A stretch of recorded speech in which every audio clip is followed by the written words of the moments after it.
મા બાપને કેટલી માનતાઓને અંતે દીકરાનો જન્મ થયો હોય અને એ દીકરો એટલો બધો તોફાની હોય, 3-4 વર્ષનો દીકરો હોય, ગામડાઓની અંદર રહેતા હોય, આંગણે કોઈક મહેમાન આવ્યું હોય, ખાટલો નાખી અને મહેમાનને સાથે પિતા બેઠા હોય, 3-4 વર્ષનો છોકરો આજુબાજુમાં રમતો હોય, રમતો રમતો પિતાની પાઘડી પાડી દે, મૂછો ખેંચે, તોફાન કરે, ગળે બાજી પડે, ખભે ચડી જાય, પણ એની સાથે વાતો કરતાં કરતાં પિતા એક પણ શબ્દ ન બોલે.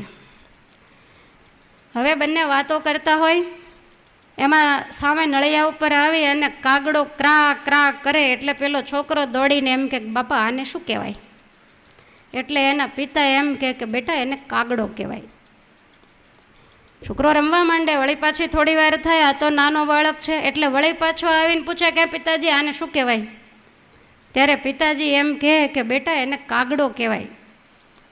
વળી થોડી વાર વાતે વળગે પાછો દીકરો આવીને પૂછે કે હે બાપુજી આને શું કહેવાય? એટલે માથે હાથ ફેરવીને એમ કે દીકરા મેં તને કીધું ને કે આને કાગડો કહેવાય. 4 થી 5 વખત પૂછે પણ એના એ જ હેતથી અને એના એ જ ભાવથી એમ કે દીકરા એને કાગડો કહેવાય.